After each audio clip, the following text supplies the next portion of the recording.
Hello everyone, स्वागत है मेरे चैनल पे सभी का। आज मैं आपके सामने रख रहा हूँ 13 मई 2020 का करंट अफेयर्स। और इसमें जितने पॉइंट्स हैं सारे इंपॉर्टेंट पॉइंट्स हैं। लगभग 10 पॉइंट्स हैं जिसको अभी बारी बारी से हम डिस्कस करेंगे। तो आइए स्टार्ट करते हैं। फर्स्ट पॉइंट है हमारा यहाँ पे, Pranavayu program launch in Bengaluru Karnataka. Pranavayu program launch किया गया है बेंगलुरु कर्नाटका के अंदर। ठीक है, पहला तो हमें ये जानना होगा कि ये क्या है, किससे रिलेटेड है।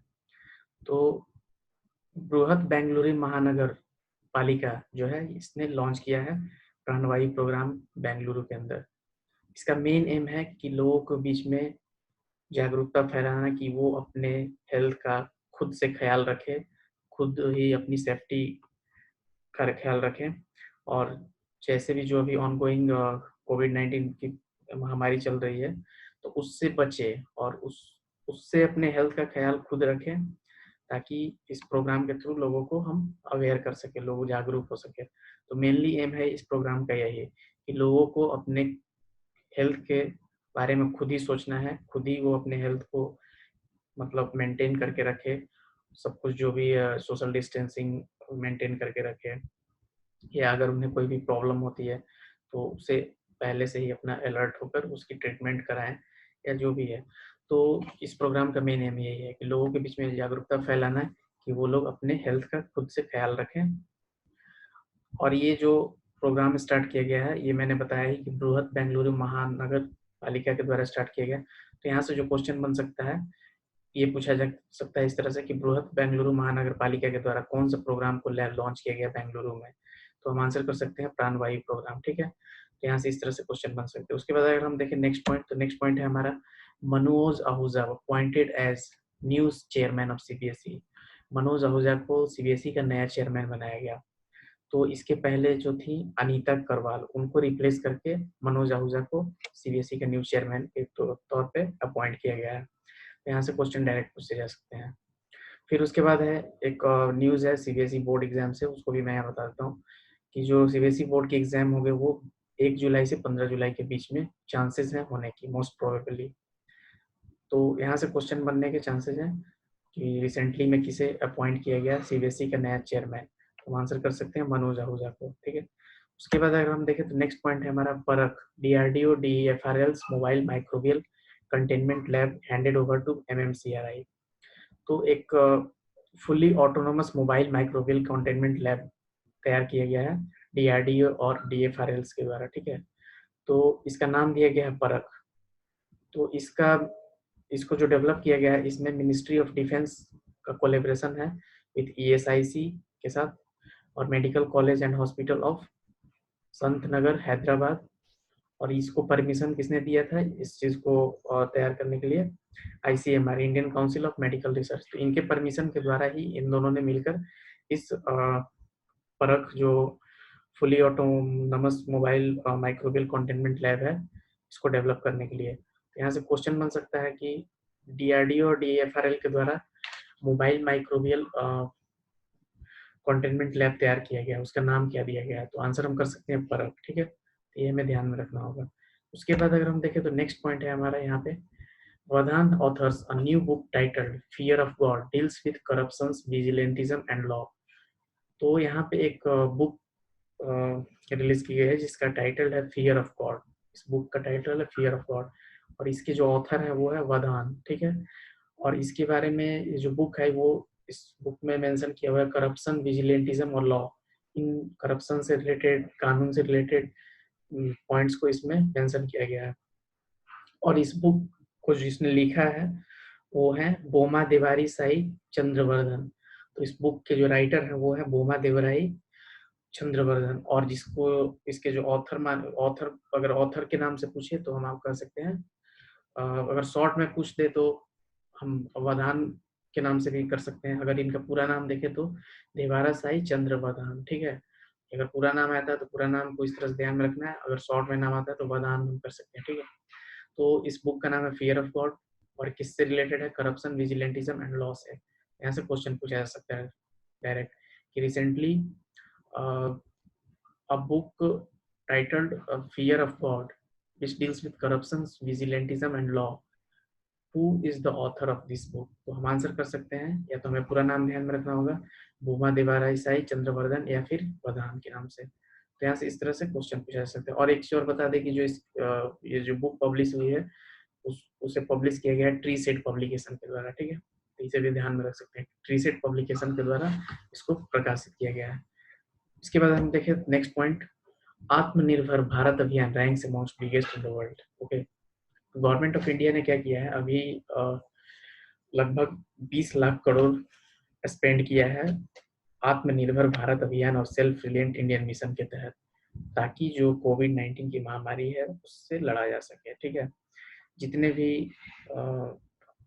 इंडस्ट्रीज हैं या डिफरेंट सेक्टर्स हैं जहाँ पे जिसकी आर्थिक स्थिति अभी सही नहीं है, इकोनॉमी काफ़ी नीचे जा चुका है कोविड-19 की वजह से, तो इसको रिलीज़ किया गया है ताकि इनको कुछ ग्रो किया जा सके, ठीक है, इनको हेल्प किया जा सके। तो इस वजह से 20 लाख करोड़ का जो ये पैकेज एक तरह से कहें ये रिलीज़ किया गया है, उसे किया गया आत्मनिर्भर भारत अभियान के अंदर, ठीक है। तो यहाँ से क्वेश्चन क्या आ सकता है कि आत्मनिर्भर भारत अभियान के अंदर कितने मतलब पैकेज को एलोकेट किया गया है। तो हम आंसर कर सकते हैं 20 लाख करोड़, ठीक है। या फिर उल्टा पूछ सकता है कि 20 लाख करोड़ का जो पैकेज एलोकेट किया गया है टू फाइट द कोविड-19, टू फाइट विद द कोविड-19 पैंडेमिक, वो किस मिशन के तहत किया गया, तो आत्मनिर्भर भारत अभियान के तहत, ऐसे भी पूछा जा सकता है। और एक चीज और यहाँ पे बता दिया जाए कि जो मतलब जितनी अमाउंट को मतलब इंडियन गवर्नमेंट ने रिलीज किया है, ये इंडिया का जो टोटल जीडीपी है उसका 10% कवर करता है, मतलब टोटल जीडीपी का 10% जो पैकेज अभी दिया गया है। तो इसमें देखा जाए तो ये वर्ल्ड में इससे भी ज़्यादा जो कंट्रीज हैं अलग अलग, वो इससे भी ज़्यादा पैकेज को रिलीज किए हैं। वो अपने जीडीपी के किसी ने 20% तक किए हैं, 20 पॉइंट समथिंग तक किए हैं, या फिर 17 के आसपास भी किए हैं, 17%, कुछ जो है 12% तक किए हैं, बट यहाँ पे इंडिया ने 10% किया है। ये भी काफ़ी एक मतलब वर्ल्ड में अपना एक रैंक बनाता है इस पैकेज के तहत। तो यहाँ से क्वेश्चन पूछा जा सकता है, बहुत तरह के क्वेश्चन यहाँ से बनेंगे। यहाँ से ये भी पूछा जा सकता है कि ये इंडिया का जीडीपी का कितना परसेंटेज जो पैकेज एलोकेट किया गया वो कितना है, जीडीपी का कितना परसेंट, तो 10% हमें ध्यान में रखना है। और ये किस सेशन के लिए, 2019-20 के लिए, ठीक है। यहाँ से 3-4 क्वेश्चन एराइज हो सकते हैं। उसके बाद अगर हम देखें तो नेक्स्ट पॉइंट है हमारा, Delhi police launch thermal corona combat head gear to enhance social distancing. तो दिल्ली पुलिस ने एक लॉन्च किया है device thermal corona combat head gear, जिससे सोशल डिस्टेंसिंग को ख्याल रखते हुए हम थर्मल स्क्रीनिंग कर पाएंगे बहुत से लोगों की एक साथ, ठीक है।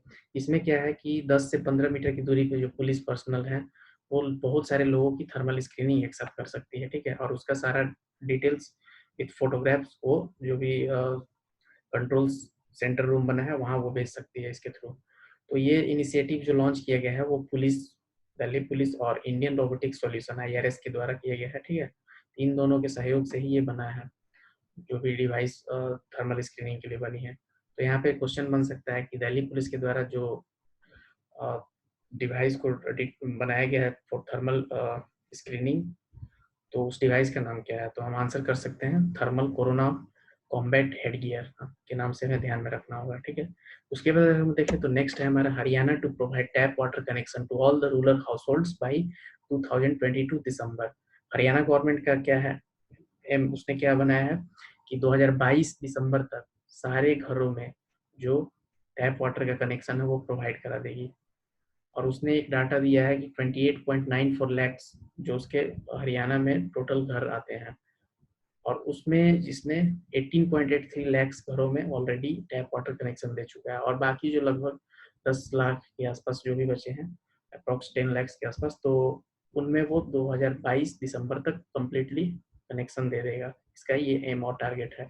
और ये जो मतलब ये वर्क हो रहा है, ये किसके तहत हो रहा है, ये जल जीवन मिशन के अंडर हो रहा है, जिसको हम JJM के नाम से भी जान सकते हैं, ठीक है, शॉर्ट में। और यहाँ पे एक जम्मू कश्मीर का भी सेम यही सीन है।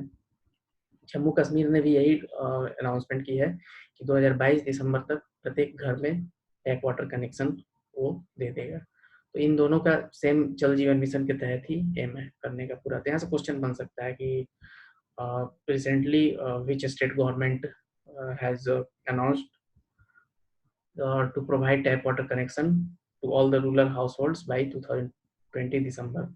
तो हम आंसर कर सकते हैं हरियाणा भी हमें ध्यान में रखना है और जम्मू एंड कश्मीर को भी ध्यान में रखना है, ठीक है। उसके बाद अगर हम देखें तो नेक्स्ट हमारा है Ananta on VMware 2020 regional partner of the year award. Ananta जो है अनंता एक टेक्नोलॉजी से रिलेटेड है ऑर्गेनाइजेशन जो कि डिजाइनिंग के फील्ड में वर्क करती है, फिर IT इंफ्रास्ट्रक्चर को मैनेज करती है। तो इसका ये डिफरेंट वर्क्स है। तो इसका क्या है कि इसे अभी VMware 2020 regional partners of the year award से नवाजा गया, ठीक है। तो इसमें क्वेश्चन डायरेक्ट पूछा जा सकता है कि which of the following one VMware 2020 regional partner of the year award. इनमें से किसे VMware 2020 रीजनल पार्टनर अवार्ड से सम्मानित किया गया है। तो हम आंसर कर सकते हैं अनंता, ठीक है। ये डायरेक्ट हमें ध्यान में रखना है, इसमें ज़्यादा कुछ नहीं सोचना है, बस डायरेक्ट यहाँ पूछा जा सकता है। उसके बाद हमारा नेक्स्ट पॉइंट है NDB provides $1 billion loan to India to fight कोविड-19 पैंडेमिक। NDB क्या है? Shanghai based new development bank, ठीक है, जिसमें कि इसके मेंबर्स है 5 कंट्रीज। जो 5 कंट्रीज हैं वो कौन कौन से हैं? ब्राजील है, रसिया है, इंडिया है, चाइना है, साउथ अफ्रीका है। इन पांचों की मेंबरशिप है इसके अंदर। और इसने क्या किया है कि अभी इंडिया को $1 बिलियन लोन प्रोवाइड किया है ताकि जो कोविड-19 की जो महामारी है उससे भारत देश लड़ सके, इससे इस राशि से अपना सहयोग कर सके हर एक फील्ड में, हेल्थ के फील्ड में और भी डिफरेंट फील्ड्स में। तो यहाँ से क्वेश्चन ये बन सकता है कि जो NDB ने लोन प्रोवाइड किया है इंडिया को टू फाइट अगेंस्ट कोविड-19 पेंडेमिक, वो कितना है उसकी अमाउंट। तो हम आंसर कर सकते हैं $1 बिलियन, ओके। या फिर यहाँ से और भी क्वेश्चन बन सकते हैं कि जो हेडक्वार्टर्स है NDB की वो कहाँ पे है? तो संघाई चाइना के अंदर आता है, ठीक है। संघाई में याद रखना है जो कि चाइना कंट्री के अंदर आता है। उसकी मेंबरशिप जो कंट्री है उसमें उसे मैंने बता दिया 5 मेंबरशिप कंट्री है। और इसकी जो ऑफिशियल लैंग्वेज है वो इंग्लिश है। और जो इसके अभी प्रेजेंट में प्रेसिडेंट हैं NDB के वो है KV कामत, ठीक है। ये हमें यहाँ से भी 3 से 4 क्वेश्चन बन सकते हैं। तो यहाँ से हमें ध्यान में रखना होगा ये सब पॉइंट्स को। उसके बाद अगर हम देखें तो नेक्स्ट पॉइंट है हमारा ministry of tourism organised 18th webinar titled Odisha India's best kept secret under देखो अपना देश सीरीज। तो अभी हमें पता है कि मैंने और भी क्वेश्चन डिस्कस किए थे 1-2 वीडियो में कि जो मिनिस्ट्री ऑफ टूरिज्म का ये डिफरेंट वेबिनार ऑर्गेनाइज किया जा रहा है अलग अलग सीरीज में। जैसे कि अभी 18th है, तो 18th वेबिनार में जो ये दिखाया गया, दर्शाया गया है उड़ीसा के जो टूरिस्ट स्पॉट्स हैं, उड़ीसा का जो कल्चर है उसको दिखाया गया इसके अंदर, ठीक है। यहाँ से डायरेक्ट क्वेश्चन बन सकता है कि मिनिस्ट्री ऑफ टूरिज्म ने जो 18th वेबिनार जो ऑर्गेनाइज किया है उसमें किस स्टेट की टूरिस्ट डेस्टिनेशन कल्चर को दर्शाया है। तो हम आंसर कर सकते हैं ओडिशा, ठीक है। या फिर ये भी पूछ सकता है कि ओडिशा स्टेट की जो भी कल्चरल हेरिटेज है या टूरिस्ट डेस्टिनेशन है उसको मिनिस्ट्री ऑफ टूरिज्म के किस वेबिनार के सीरीज में दर्शाया गया। तो हम ये ऐसे भी कर सकते हैं कि 18th वेबिनार सीरीज में, ठीक है। तो 2 तरह से पूछा जा सकता है। और यहाँ पे जो टाइटल इसका दिया गया है इस 18th वेबिनार सीरीज का वो दिया गया है Odisha India's best kept secret, ठीक है। तो इसके तहत हमें ध्यान में रखना होगा 2 चीज यहाँ पे ध्यान रख सकते हैं। तो ये हमारा लगभग 10 पॉइंट था। 10 पॉइंट को हमने डिस्कस किया। यहाँ से बहुत सारे क्वेश्चन बन सकते हैं जो कि मैंने बताया किस किस तरह से पूछे जा सकते हैं। तो अगर आपको ये सेशन अच्छा लगा हो तो आप लाइक कमेंट शेयर कीजिए और चैनल पर नए हैं तो सब्सक्राइब जरूर कीजिए। Thanks for watching.